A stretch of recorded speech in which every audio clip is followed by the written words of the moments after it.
Assalamualaikum warahmatullahi wabarakatuh. Saya Waudidia Syarmiana dari kelas SI 7N. Saya membuat video ini dalam rangka memenuhi tugas mata kuliah audit oleh Bapak Maulana Dwi Sena, MKom.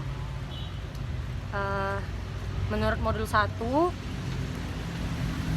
rangkuman yang dapat saya buat adalah yang pertama, dalam mempelajari fungsi audit sistem informasi itu ada terdapat tiga tujuan. Yang pertama, kita dapat mendeskripsikan pengertian audit sistem informasi. Yang kedua, memahami fungsi audit sistem informasi. Dan yang ketiga, memahami perbedaan memahami perbedaan audit informasi dengan audit keuangan. Yang pertama, pengertian audit informasi. Jadi kan banyak ini menurut para ahli. Langsung aja kita ambil umumnya, yang umum, yaitu suatu proses sistematik yang bertujuan untuk memperoleh dan mengevaluasi bukti yang dikumpulkan atas pernyataan atau asersi tentang aksi-aksi ekonomi, kejadian-kejadian yang dikumpulkan atas pernyataan atau asersi tentang aksi-aksi ekonomi, kejadian-kejadian, dan melihat tingkat hubungan antara pernyataan atau asersi dan kenyataan, serta mengkomunikasikan hasilnya kepada yang berkepentingan. Jadi itu dia. Yang kedua ada jenis audit. Yang pertama, audit keuangan atau general audit atau financial audit, berfokus pada laporan keuangan. Ya, yang kedua adalah jenis audit. Yang pertama, audit keuangan atau general audit atau juga biasa disebut dengan financial audit. Ya, ini apa? Berfokus pada laporan keuangan. Yang kedua, ada audit sistem informasi, berfokus pada infrastruktur sistem informasi.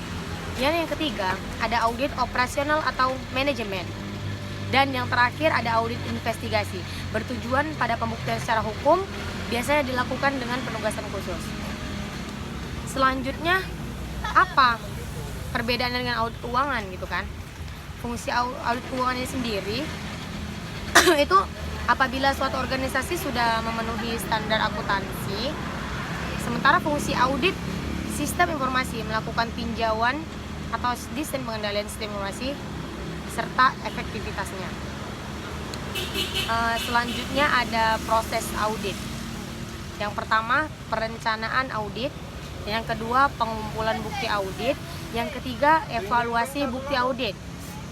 Perencanaan audit ini apa aja? Yang pertama itu ada ruang lingkup, tujuan audit. Yang ketiga ada organisasi tim audit. Selanjutnya ada proses audit, yaitu ada perencanaan audit yang pertama, yang kedua pengumpulan bukti audit, dan yang terakhir adalah evaluasi bukti audit. Dalam perencanaan audit itu ada apa aja gitu kan? Tahap-tahapannya itu yang pertama, ruang lingkup.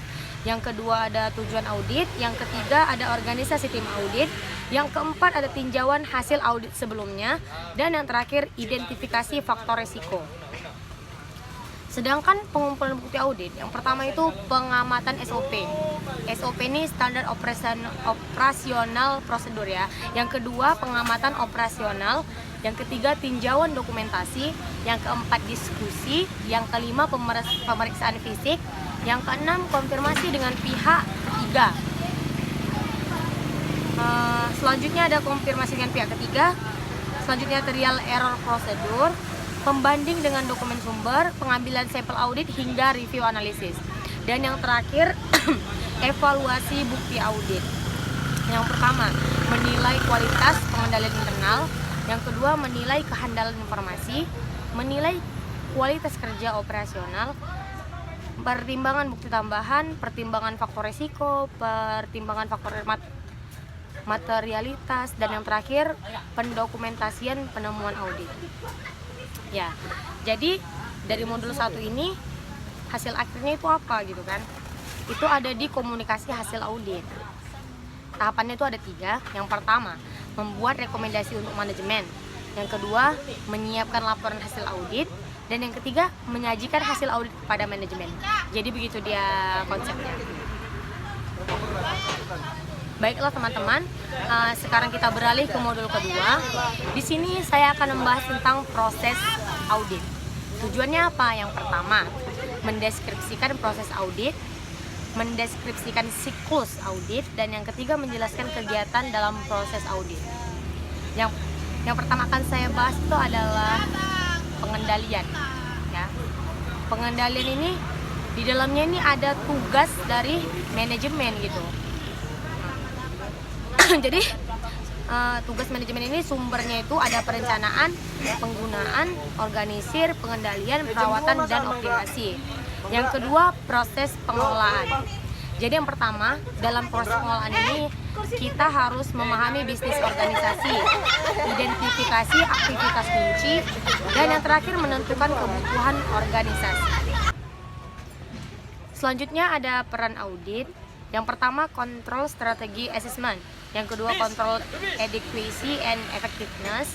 Yang ketiga ada performance quality assessment, dan yang keempat unit performance assessment, dan yang terakhir adalah following up. Overall, the standard of audit performance must be up to a professional level atau minimal mengikuti ISACA standar.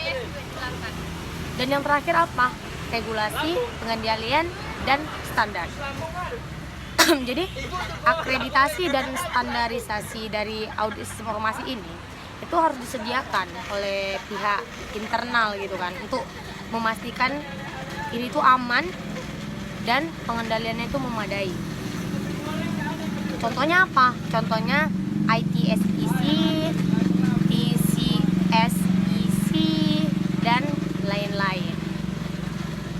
Saya rasa itu aja dari saya. Bila ada kata-kata yang salah, saya mohon maaf.